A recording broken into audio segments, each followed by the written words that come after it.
I'll be focusing this morning on the archetype of the tree of life. But before we get to that, I'd like to talk a bit about trees in general, which I believe are powerfully spiritual. The late poet Mary Oliver, for example, says this in her poem entitled, "When I Am Among the Trees." When I am among the trees, especially the willows and the honey locust, although equally the beech, the oaks, and the pines, they give off such hints of gladness, I would almost say that they save me, and daily. For I am so distant from the hope of myself, in which I have goodness and discernment, and never hurry through the world, but walk slowly and bow often. Around me, the trees stir in their leaves and call out, "Stay a while."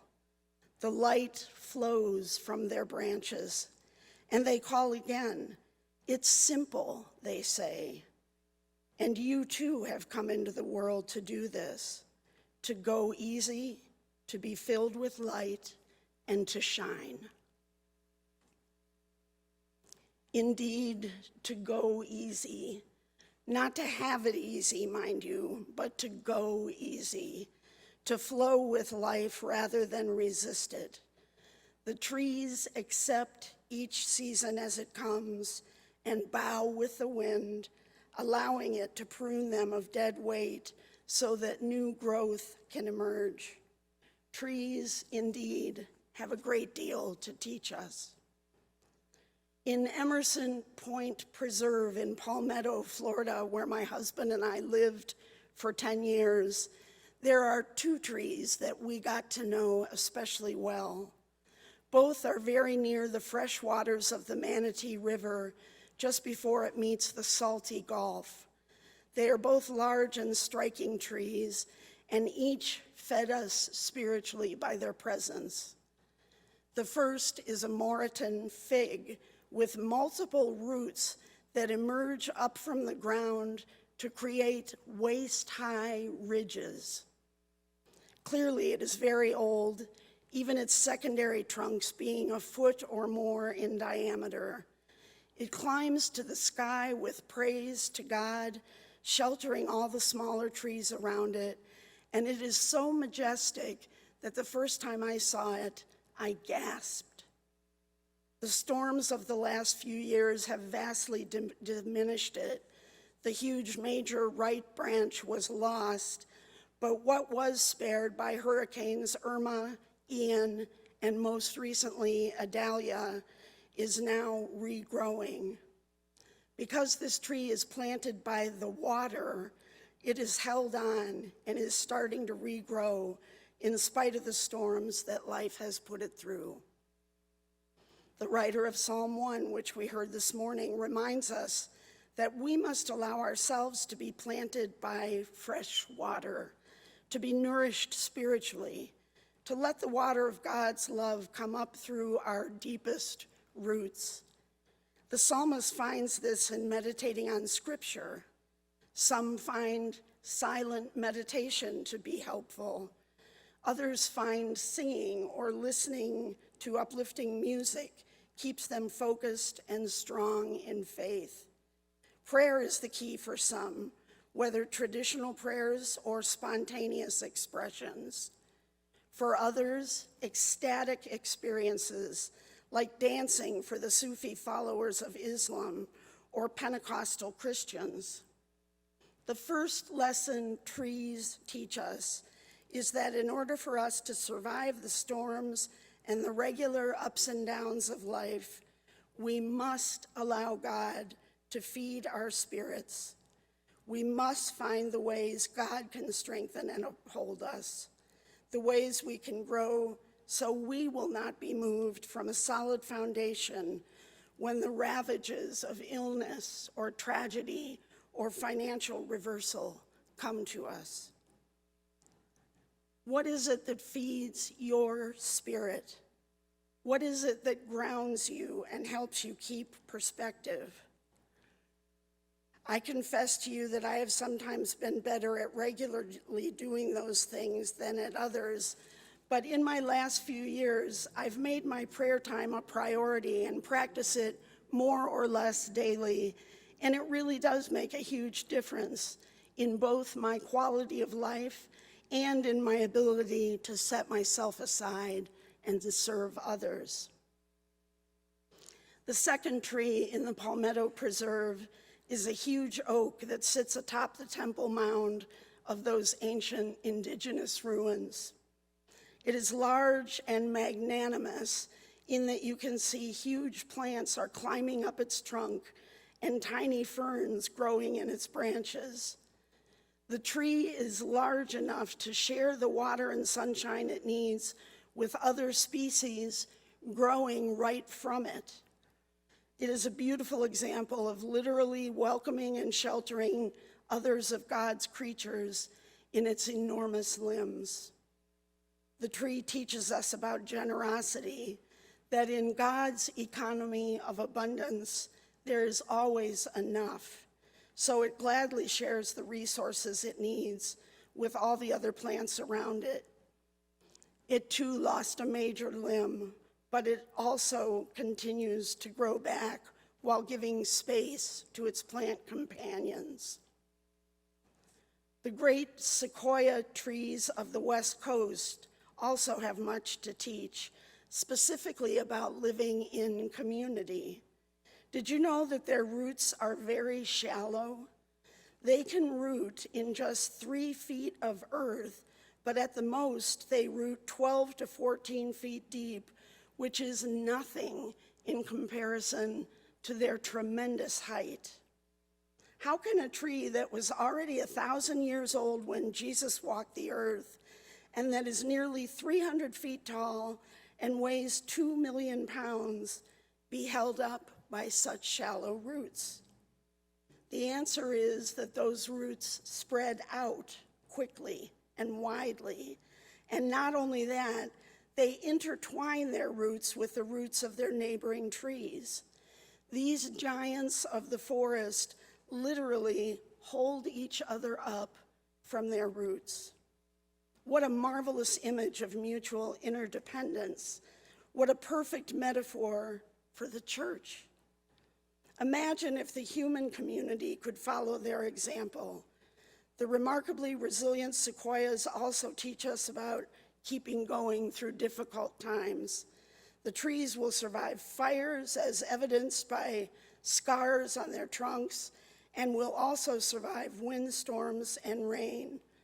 But when the sequoia is finally overcome by some calamity, it then gives us a tutorial in its own succession planning and ensures the future of the community. The National Forest Service reports that whenever fire, wind, or other destructive agents manage to eliminate an older tree and expose the mineral soil, large numbers of seedlings appear quickly and develop into a dense stand of vigorous successor trees. Even in death, the sequoia is able to nourish future generations. Indeed, trees are amazing. Scientists tell us that in this life, forests are good for you.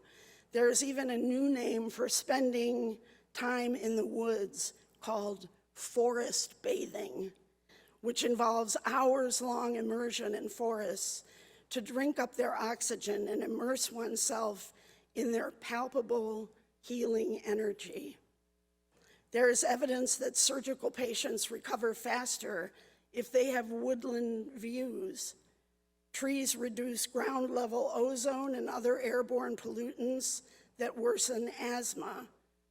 A few years ago, our son ran the 7 miles from our home in Florida to the hiking paths of the forest preserve I mentioned earlier, and he reported he could literally feel the percentage of cool, clean oxygen shoot up as he entered the dense wooded area.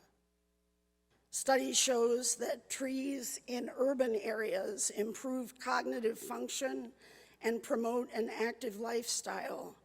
Children who have green spaces in which to play show improved performance in school. Trees are also the source of many medicines.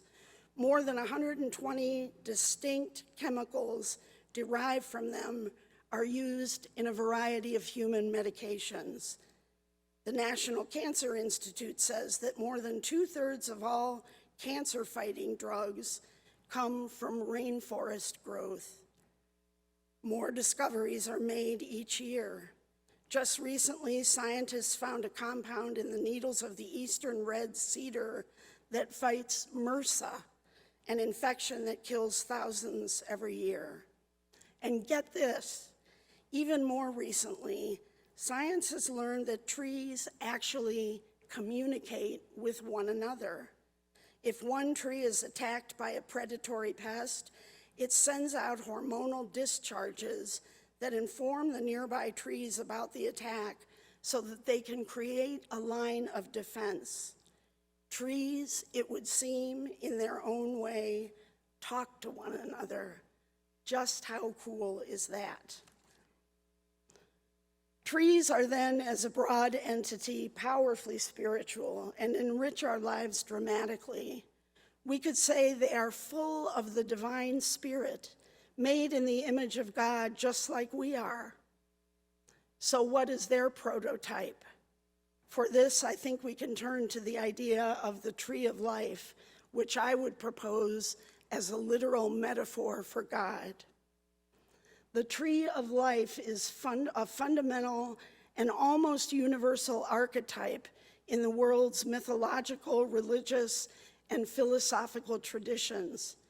The concept may have originated in Central Asia and was absorbed by other cultures and is especially prevalent in nature and indigenous religions such as paganism and my personal favorite, Celtic spirituality, where we see the tree of life's branches mirror and balance its roots.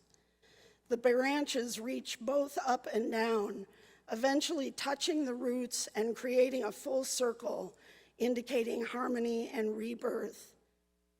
So its history is ancient, but by the time it gets to Judeo-Christianity, the tree of life is also still prevalent.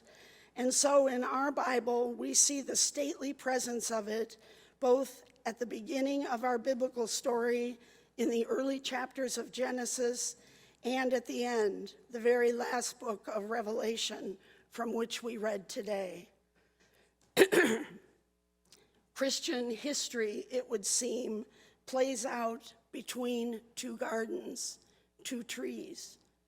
In Genesis, in the Garden of Eden, the tree of life stands right next to the tree of the knowledge of good and evil, from which Adam and Eve ate, and by which humanity fell from their imago Dei state of perfect wholeness and joy into a state of sin, which is to say, distortion of our wholeness.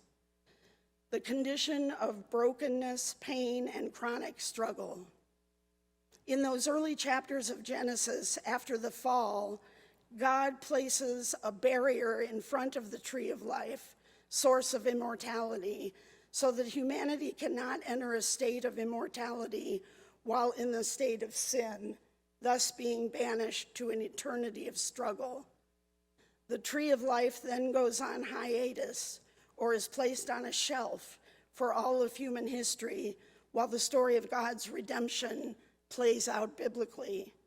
It is mentioned a few times in the rest of the Bible, mostly in the moralisms of the book of Proverbs, but it makes its real re-entry at the end when God finally completes the work.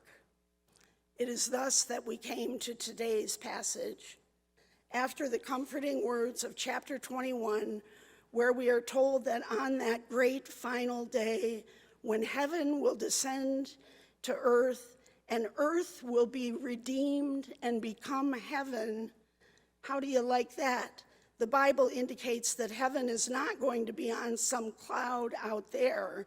It's going to be everything we know and love of earth, here and now, only healed and whole.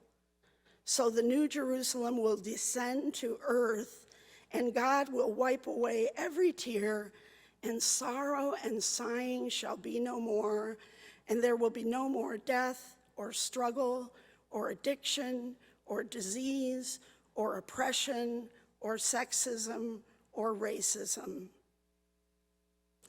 It'll be like that incredible poem that went viral on Facebook recently after the death of Pat Robertson by the poet known only as Kay, who described heaven this way. I don't like to think about Pat Robertson going to hell. That lets him off too easily. I like to think about Pat Robertson finding himself in a heaven he never believed would exist, where divine is reading in drag to the children murdered at Sandy Hook and Uvalde, while Edie Windsor and Gertrude Stein drink coffee in the breakfast nook, talking politics with Harvey Milk, where Matthew Shepard relaxes by a stream, reading poetry to a nameless young man whose family never claimed his body when he died of AIDS, where the music plays loudly, welcoming dancers from the Pulse and Club Q to the floor, where they twirl and vogue with all the murdered trans women of color whose names we never knew, and where Jesus puts his arm around Pat Robertson's shoulder and drapes them with a rainbow feather boa and gestures around him lovingly and says, "Come, meet my disciples." That's heaven on earth, where love finally heals everybody, even those we think of as beyond redemption, even you, even me. And the tree of life will be in the center of it all, generously offering its medicinal leaves for the healing of nations. And all shall finally really be well, and all manner of things shall be well. Amen.